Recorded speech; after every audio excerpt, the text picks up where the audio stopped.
Sebentar, saya bukakan dulu.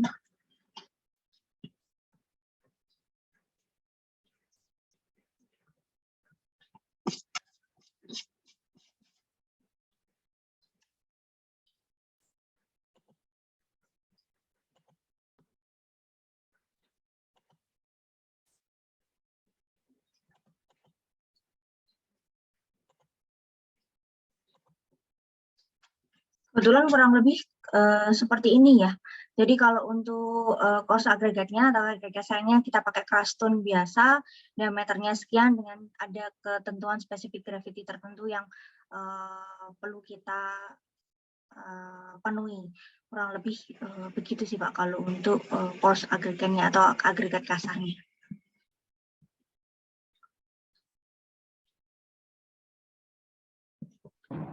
Baik Bu, terima kasih atas jawabannya.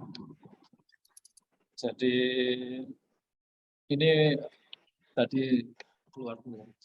Jadi nggak ada pertanyaan lagi. Berarti saya akan tanya lagi ke penyaji ketiga, yaitu saudara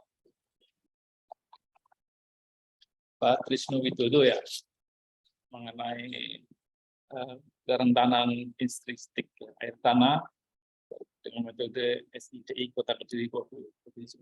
Yang menjadi pertanyaan saya adalah untuk penilaian dan untuk mendapatkan bobot tadi dari tabulasi yang Bapak paparkan tadi, nilai kerentanan terutama itu bagaimana Pak ya untuk mendapatkan nilai tersebut?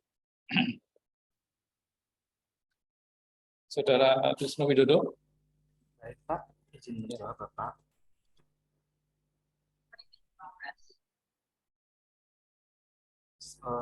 Mohon maaf suara saya terdengar Bapak. Cek, cek, cek.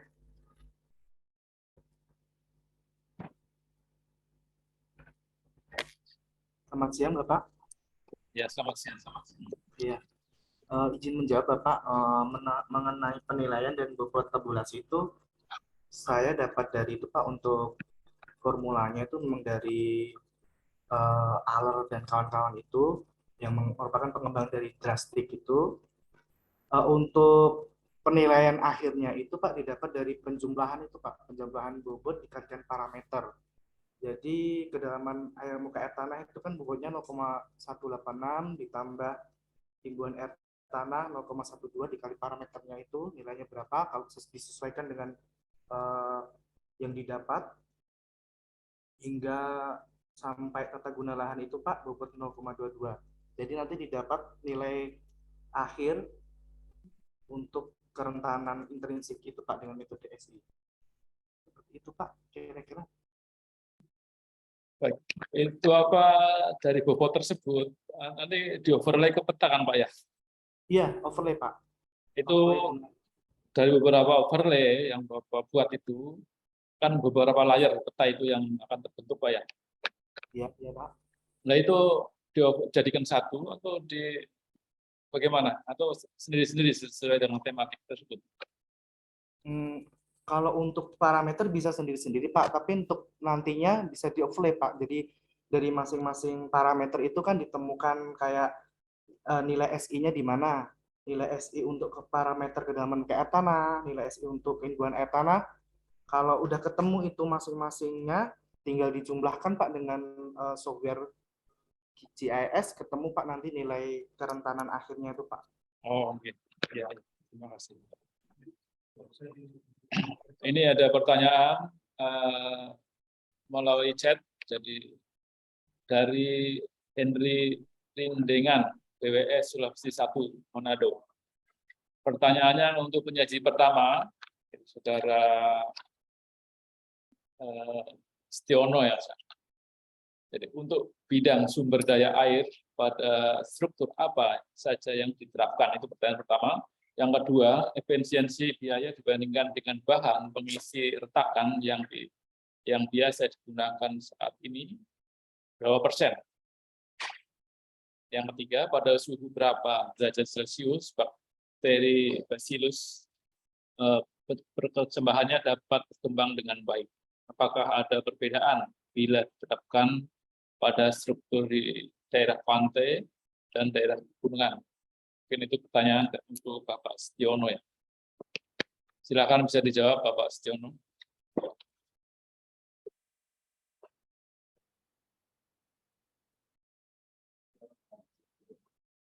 Bisa juga untuk Bapak M. Bagus A ya. Iya Pak, izin menjawab. Yang Ya, untuk silakan. yang pertama, terkait pernyataan bidang sumber daya apa, untuk struktur apa maksudnya, itu bisa untuk revetment Pak, sama paving block. Kemudian untuk efisiensi biaya, kebetulan kami belum membandingkan Pak. Jadi batasan masalah kita itu baru sampai untuk mendesain material ini aja Pak. Jadi untuk terkait efisiensi biaya, untuk bahan-bahan pengisi retakan lain, kami belum mencoba Pak. Kemudian pada suhu berapa persen bakteri Bacillus, kebetulan kami pernah melakukan penelitian, paling cepat itu di suhu 37 derajat Celcius, Pak. Nah, di mana berdasarkan hasil yang kita peroleh, bakteri Bacillus ini mampu tumbuh sangat baik pada suhu kamar dan suhu 37 derajat Celcius. Sedangkan bakteri ini tuh terkait dengan perbedaan penerapannya ya di struktur pantai maupun gunungan, otomatis jelas beda, Pak. Kalau untuk menjelaskan berapa suhu yang dibutuhkan untuk di pegunungan maupun di pantai, kami belum bisa menjawab, Pak, karena batasan masalah kami itu baru di daerah pantai saja, Pak.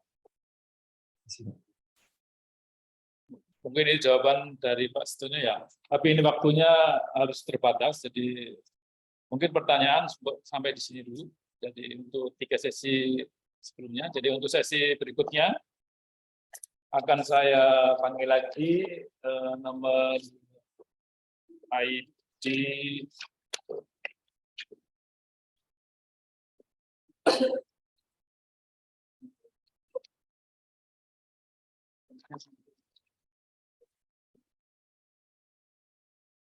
nomor ID 121 mengenai analisis sumber resapan untuk mengurangi genangan air hujan di daerah perumahan studi kasus BTN HAMSI Kota Makassar. Saudara Hairul Umam ZS, apakah hadir? Siapa? Hadir, Pak. Hadir. Terima kasih. Jadi saudara Hairul Umam ini institusinya adalah Waskita Karya sebagai site manager, site engineering dan standarisasi official. Subjeknya adalah teknik sipil. Jadi silakan ditayangkan untuk presentasi. Assalamualaikum warahmatullahi wabarakatuh. Selamat pagi, Bapak dan teman-teman lainnya yang berbahagia. Pertama-tama, marilah kita panjatkan puji syukur kehadirat Allah Subhanahu wa taala karena telah memberikan rahmat sehingga kita dapat berkumpul dalam kegiatan Pekan Ilmiah Tahunan Hati yang ke-39 ini. Dan tanpa pula kita kirimkan salawat dan taslim kepada junjungan kita Nabiullah Muhammad SAW beserta keluarga, sahabat, dan orang-orang yang mengikuti beliau hingga akhir zaman kelak, insya Allah. Baik teman-teman, langsung saja saya mulai presentasinya. Perkenalkan, nama saya Hairul Umam. Saya akan membawakan presentasi dengan judul pengurangan beban drainase yang keluar dari kawasan akibat adanya sumur resapan. Studi kasus di BTN HAMSI Kota Makassar. Adapun para penulis dari jurnal ini yaitu Bapak Fuad Musafir Welang, Ibu Ratna Musa, Ibu Rahma, dan saya sendiri.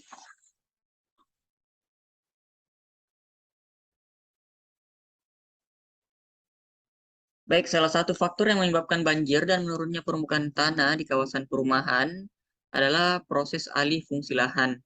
Proses alih fungsi lahan dari lahan pertanian atau hutan ke perumahan yang dapat menimbulkan dampak negatif apabila tidak diikuti oleh upaya-upaya menyeimbangkan kembali fungsi lingkungan. Di sisi lain, dipicu oleh pengembangan fisik bangunan rumah yang terlalu pesat ke arah horizontal yang menyebabkan tidak adanya lagi area terbuka sebagai resapan air, sehingga air yang meresap ke dalam tanah menjadi kecil dan membesar volume aliran air permukaan.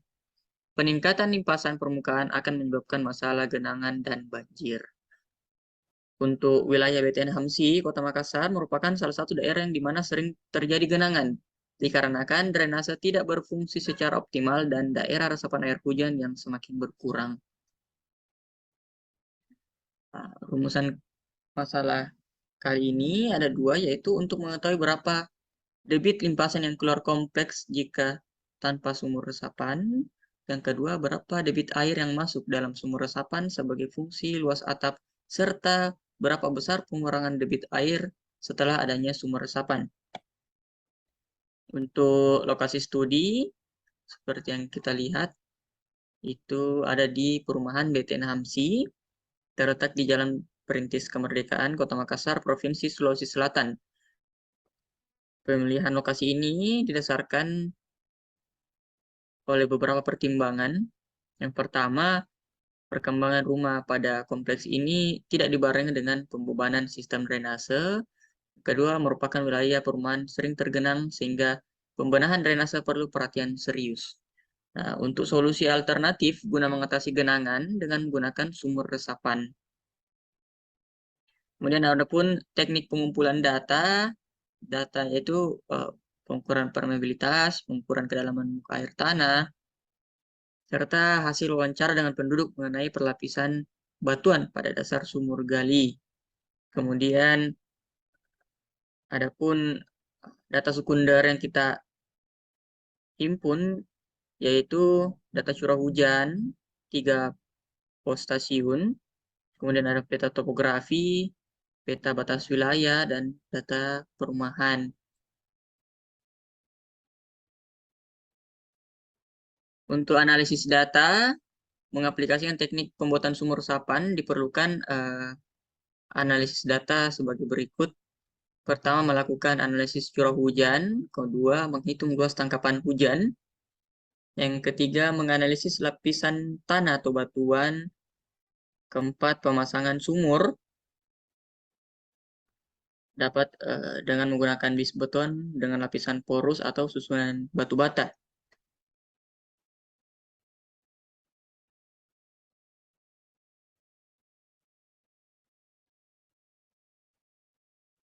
Kemudian hasil penelitian dan pembahasan, perhitungan debit yang keluar kompleks tanpa sumur resapan bisa kita lihat untuk luas coupling per KK-nya itu sebesar 300 meter persegi.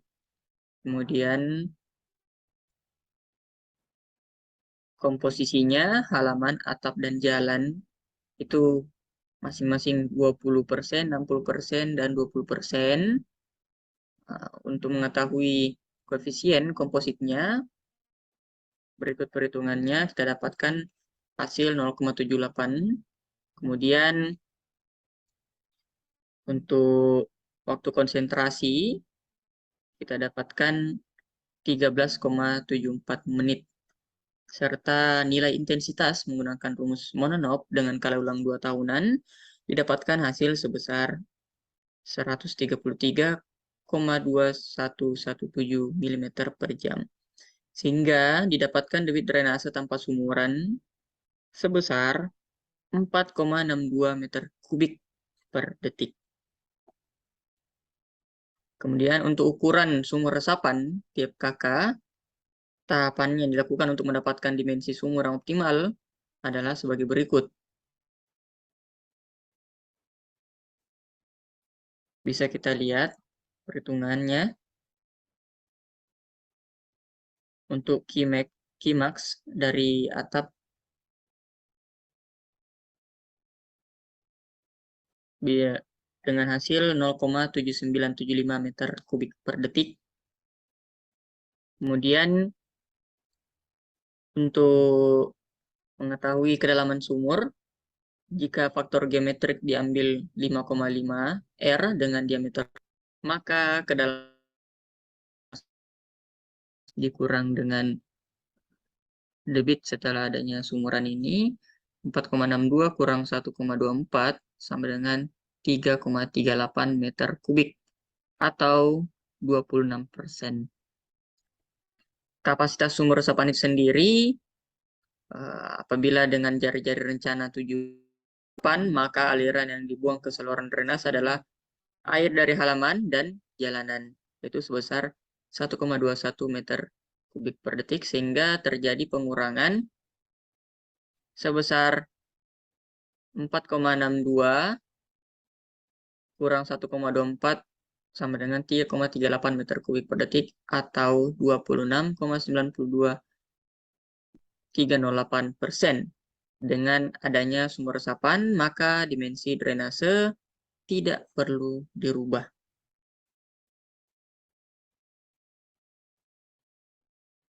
Adapun saran dari kami, yaitu Mohon maaf Saudara Hairul Usman ya, karena waktunya memang terbatas sekali, jadi saya dicepatkan videonya. Jadi untuk selanjutnya pemaparan untuk ID 277 efektivitas sumur resapan untuk mereduksi genangan di lingkungan perkantoran, studi kasus kantor Bina Teknik SDA. Itu penyajinya adalah Musonati Syahidah. Apakah hadir, saudari? Hadir, Pak. Oke, kalau hadir silahkan ditayangkan video. Assalamualaikum warahmatullahi wabarakatuh. Perkenalkan, nama saya Musnati Syahidah dari Balai Air Tanah akan mempresentasikan makalah pada pertemuan ilmiah tahunan HAKI yang ke-39 di Mataram tanggal 29 Oktober tahun 2022. Makalah saya berjudul Efektivitas Sumber Resapan untuk Mereduksi Genangan di Lingkungan Perkantoran. Studi kasus Kantor Bina Teknik SDA. Makalah ini disusun oleh saya, Musnati Syahidah, Nova Diagnia Fikri, Wijayanti Asuri, Ginar Sukma Pratami, dan Wulan Sejerwat. Outline dari makalah ini terdiri dari latar belakang di lokasi studi, metodologi studi, hasil tujuan pembahasan, dan kesimpulan dan saran. Latar belakang penelitian ini adalah perubahan tata guna lahan. Ini ada contoh di Desa Taramulu, terjadi peningkatan lahan terbangun. Peningkatan lahan terbangun tersebut dapat merubah nilai koefisien limpasan. Dengan perubahan lahan terbangun, maka limpasan akan semakin besar. Limpasan semakin besar akan menyebabkan genangan. Bagaimana cara kita mengatasi genangan tersebut? Kita dapat meresapkan genangan ke dalam tanah. Bagaimana cara meresapkannya? Kita dapat membuat resapan buatan. Berikut ini adalah gambar teknologi resapan buatan sesuai dengan kondisi hidrogeologisnya. Apa sajakah contoh resapan buatan? Contoh resapan buatan yaitu lubang biopori, sumber resapan dangkal atau dalam, dan embung konservasi.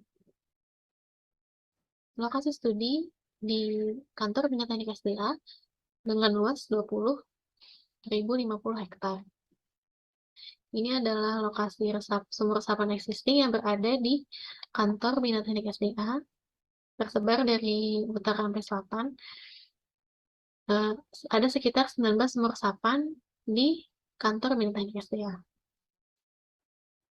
Metodologi studi pada penelitian ini terdiri dari pertama perhitungan koefisien limpasan, lalu pengukuran kelulusan air pada zona tak jenuh dengan metode Han-Auger, lalu perhitungan debit banjir dengan hidrograf satuan sintetik, lalu analisis efektivitas sumber resapan. Metodologi studi yang pertama adalah perhitungan koefisien limpasan. Untuk menentukan koefisien limpasan, kita dapat menentukan terlebih dahulu tata guna lahannya, lalu kita kalikan dengan koefisien limpasan sesuai tata guna lahannya, dikalikan dengan luas masing-masing tata guna lahan, lalu dijumlahkan, lalu kita akan mendapatkan nilai koefisien limpasan. Yang kedua, metodologi studi adalah pengukuran K dengan Han-Auger, adalah pengukuran kelulusan air pada zona tak jenuh dengan menggunakan lubang auger, dengan cara menekan dan memasukkan auger ke dalam tanah. Ada rumusnya, K sama dengan 1,15 kali R kali A, lalu ada persamaan lain dengan metode grafis. Yang ketiga adalah perhitungan debit banjir dengan hidrograf satuan sintetik. Akibat tidak tersedianya data debit yang runtut selama 20 tahun terakhir, maka itu kita menggunakan metode hidrograf satuan untuk menaksir besarnya banjir di suatu aliran sungai diakibatkan oleh hujan di daerah aliran sungai. Metode yang kita gunakan dalam penelitian ini adalah metode hidrograf satuan sintetik Schneider, Nakayasu, ITB1 dan ITB2. Setelah kita menghitung dengan hidrograf, lalu kita bandingkan mana yang paling besar nilainya, lalu setelah itu kita dapat menghitung berapa jumlah sumur yang perlu ditambahkan, serta bisa diterapkan di lingkungan Bina Teknik SDA. Ini adalah tabel perbandingan input, output, dan parameter dari metode hidrograf satuan sintetik Schneider, Nakayasu, dan ITB.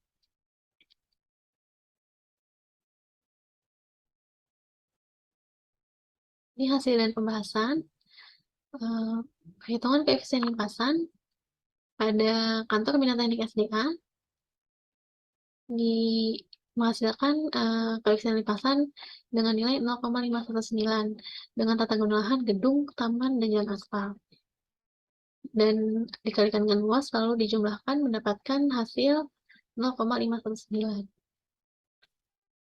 Nah, ini adalah perhitungan dengan hand auger. Kita melakukan dua uji 1 dan uji 2. Lalu kita dengan metode grafis kita dapat mendapatkan nilai K-nya. Karena K-nya ada 2, maka kita rata-ratakan nilainya. K1 itu 0,0031 meter per sekon, K2 2,4 kali 10⁻⁵ meter per sekon. Lalu angka rata-ratanya adalah 0,99 cm per menit. Ini adalah hasil pembahasan perhitungan debit banjir dengan hidrograf satuan sintetik. Ini adalah dengan metode ITB, Schneider, Nakayasu, ITB2. Dari keempat metode ini, ternyata yang paling besar adalah dengan metode Schneider. Lalu kita pilih metode Schneider, dipilih debit banjir metode Schneider dan kaulang 2 tahun, dianggap paling memenuhi kriteria perencanaan saluran drainase menuju sumur resapan karena memiliki nilai terbesar. Lalu kita hitung suhu posisi HSS Schneider-nya 9%. Selama ini, sumur yang ada di kantor Bina Teknik SDA itu adalah 19 sumur.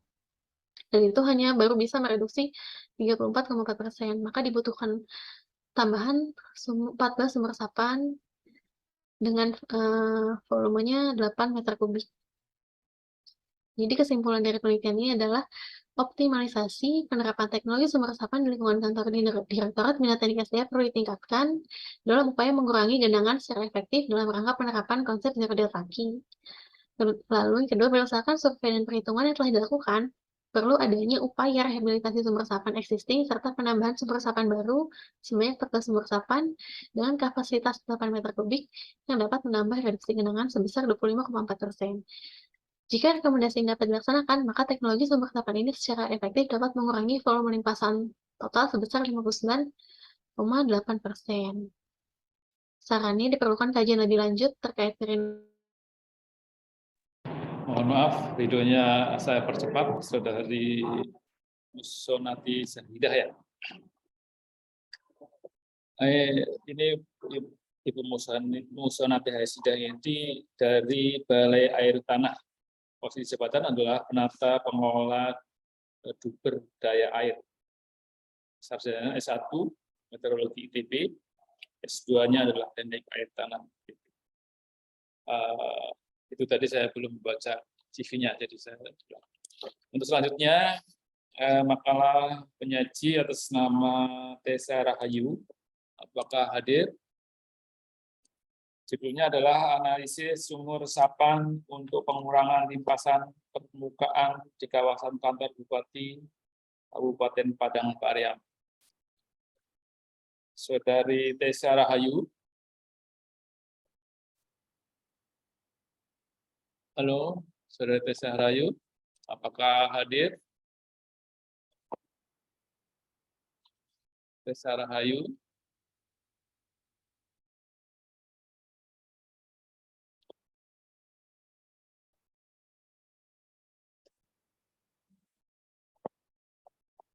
Tessa Rahayu.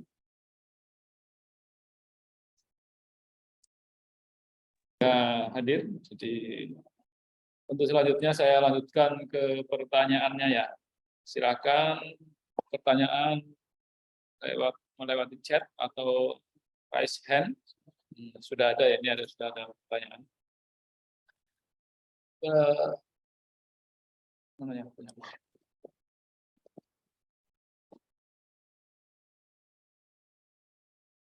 Ini dari Andi Anugrah BW ya, Andi Anugrah. Dari Sulawesi 3 Pulau Palu, Hati Sulteng. Dalam perencanaan sumur resapan penting mengenai geological setting atau jenis batuan. Ini pertanyaan ditujukan ke saudara mana? Hairul Umam ya, Hairul Umam ZL ya.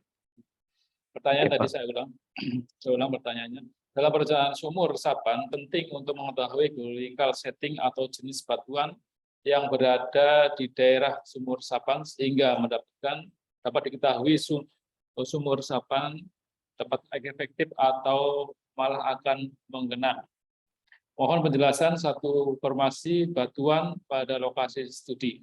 Berapa nilai permeabilitas tanahnya dan berapakah kedalaman rata muka air tanah di lokasi studi. Silakan Saudara Khairul Umam dijawab. Baik, Pak. Untuk data yang kami himpun itu berasal dari data pemerintah Kota Makassar, bagian perencanaan saluran drainase Kota Makassar. Untuk data permeabilitasnya itu, Pak, itu dia sebesar 0,000123 cm per detik. Nah, untuk apa gitu?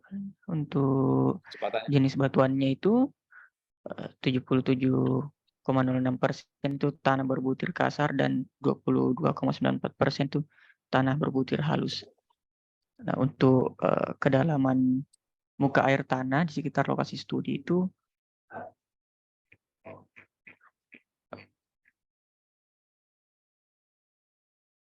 kami tidak mendata untuk kedalaman muka air tanahnya itu, Pak.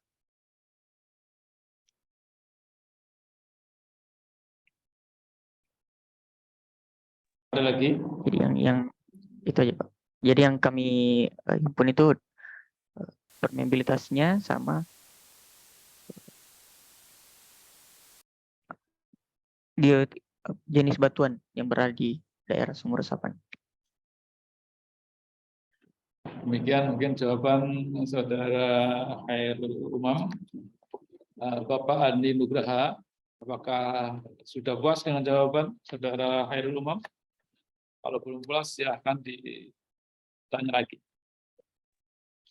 Baik Bapak, terima kasih atas jawabannya Pak Hairul Umam. Saya rasa cukup, cuman mungkin informasi muka air tanah itu sangat cukup penting menurut saya ya, karena nanti apalagi tadi informasinya tanah atau batuan di sekitar situ merupakan tanah berbutir kasar. Jangan sampai nanti justru saya lupa tadi kedalaman sumurnya berapa yang direncanakan, cuman jangan sampai nanti justru muka air tanahnya itu ternyata cukup dangkal dan justru airnya itu yang kita harapkan jadi sumur resapan ternyata tidak apa namanya justru tidak menyerap ke dalam tanah, tapi karena air tanah dangkal sehingga justru air tanah yang masuk ke dalam sumur resapan tersebut. Itu saja mungkin masukan saya, Pak. Terima kasih. Terima kasih banyak, Pak.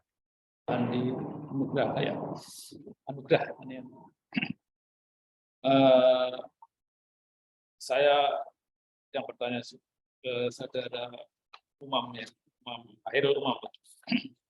Pertanyaannya adalah, saya melihat di sini hubungan antara daya resap air tanah dan debit yang masuk ke sumur resapan, jadi hubungannya itu apakah ada hitungannya?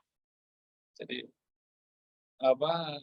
Karena nanti kalau ada hitungannya itu akan lebih terukur air yang masuk ke drainasi tersebut.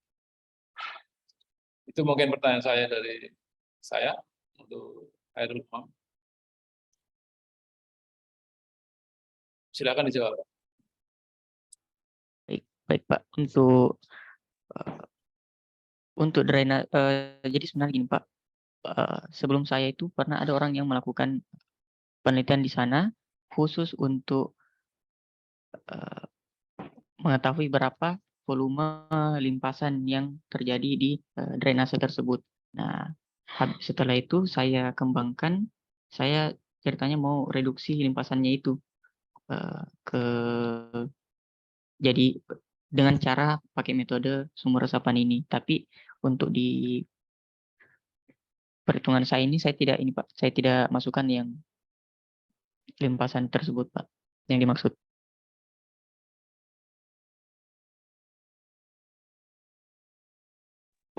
Jadi selanjutnya silakan kalau ada pertanyaan ditulis di chat atau raise hand, silakan.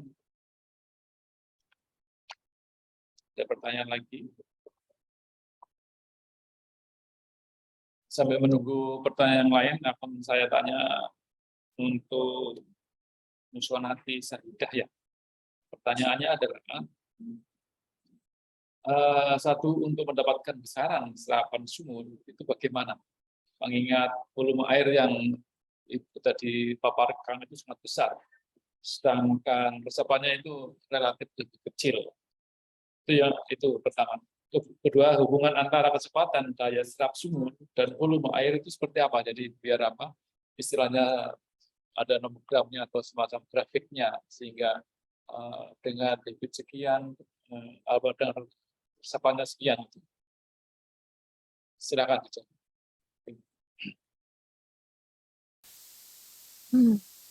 Ya, terima kasih atas pertanyaannya.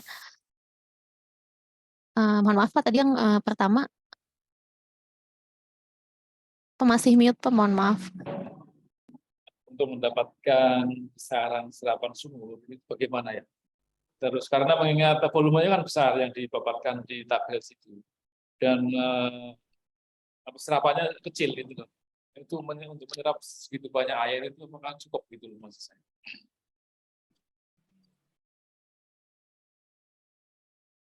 Oh, memang di wilayah penelitian kami curah hujannya cukup tinggi. Ada daerah yang elevasinya lebih tinggi, lalu ada yang rendah. Mungkin kalau untuk mengurangi limpasan yang besar tersebut, mungkin bisa dialirkan dari elevasi tinggi ke rendah juga. Selain itu juga menambah sumur resapan di wilayah yang lebih rendah, begitu Pak. Di Semarang, Mbak ya? Oh, di Bandung Pak, Di Bandung. Tak kira Semarang cenderung di Dago. jenuh air itu. Oh iya. Tadi yang kedua gimana Pak? Yang kedua adalah hubungan antara kecepatan daya serap air, daya serap sumur resapan itu dan volume air. Apakah ada grafiknya? Jadi kalau sebagai acuan kita untuk perencanaan. Kecepatan Serap tanah itu, daya serap tanah. Oh, berarti K ya? Koefisien K terhadap volume air yang ada di lapangannya. Oh, mungkin maksudnya yang tabel koefisien limpasan ya, Pak? Iya, iya. Mungkin bisa saya share.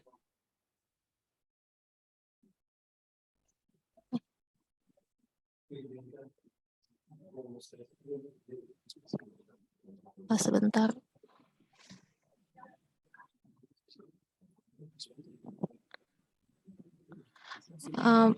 Mungkin maksudnya yang ini ya, Pak. Jadi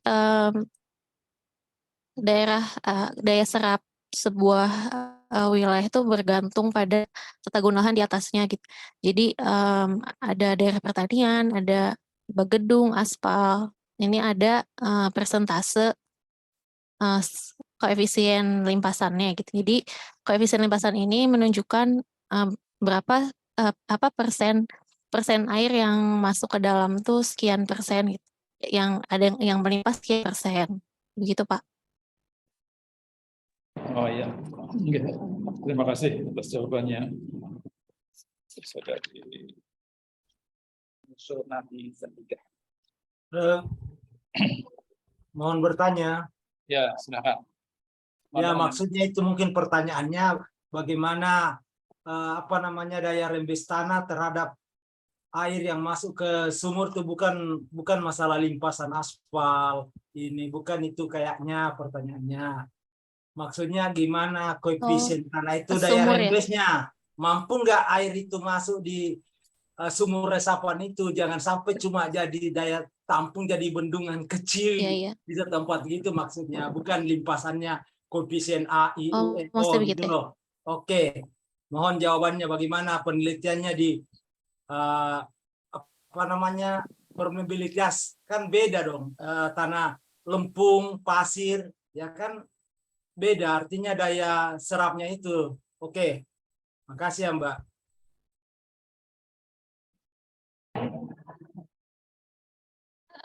Iya, terima kasih atas Mohon tanggapannya. dijawab dengan singkat, Mbak ya. Ini waktunya mau habis. Oh iya. Singkat Jadi saja. kan kalau misalnya kita bikin sumur resapan, mungkin ada yang mau ikut membantu Bapak Noval? Izin membantu menjawab.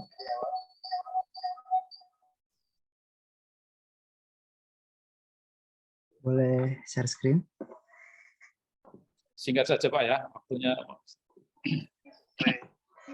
Izin untuk perhitungan volume terhadap waktu, kami sudah coba hitung jumlah sumur resapan yang paling maksimal dan efektif di atas 50% itu 33 sumur. Memang cukup banyak apabila terhadap volume limpasan yang terjadi. Di sini diasumsikan kami hujan yang terjadi itu sekitar 6 jam dan sudah mulai stagnan itu di jam ke-7, sehingga tadi untuk kecepatan memang dari lanjutan dari perhitungan ini harusnya ke waktu terserapnya volume ini.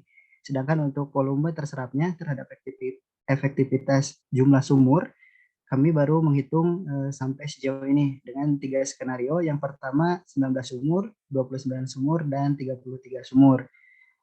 Memang lanjutan dari perhitungan ini sebaiknya ada perhitungan kecepatannya sehingga bisa kita pertimbangkan berapa lama genangan tersebut bisa terserap ke dalam tanah. Namun tidak semuanya bisa terhimpun ya, mengingat banyak yang perlu dipertimbangkan. Yang pertama adalah tersedianya lahan. Kemudian yang kedua tentu saja tersedianya anggaran atau biaya. Mungkin itu saja tambahan dari saya. Mudah-mudahan membantu. Terima kasih. Baik, terima kasih atas jawabannya. Jadi mungkin waktunya sudah, mohon ditutup dulu ininya, Pak, share screen-nya. Mohon terima kasih. Jadi waktunya sudah dibatasi, sehingga untuk selanjutnya akan saya tarik kesimpulan dari pemaparan pertama sampai ketiga bahwa penggunaan bakteri Bacillus genus itu dapat digunakan sebagai salah satu alternatif untuk penanganan takan. Kedua, sumur resapan dapat mereduksi limpasan seperti PTN itu sebesar 26,92%, dan penguatan pengisian air tanah melalui perkerasan bata beton permeable itu tergantung dari permeabilitas tanah dasarnya. Dan yang saya tarik kesimpulan dari pemaparan keempat dan kelima, itu kesimpulannya adalah dataran rendah memiliki tingkat kerentanan yang tinggi, sedangkan perbukitan mempunyai kerentanan yang menengah. Yang kedua adalah teknologi sumur resapan ini sangat efektif, dapat mengurangi volume limpasan. Mungkin itu kesimpulan secara umum yang dari saya. Untuk selanjutnya mungkin mohon di-on-kan videonya, kita akan foto bersama. Silakan di-on-kan.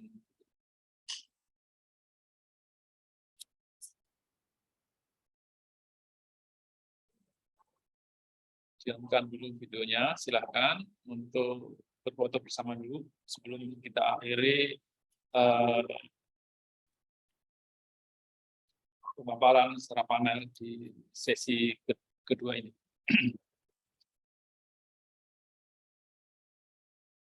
Sudah?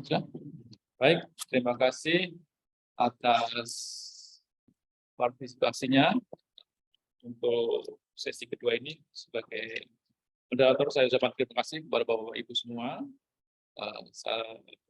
Sekali lagi, selamat siang. Assalamualaikum warahmatullahi wabarakatuh. Betul.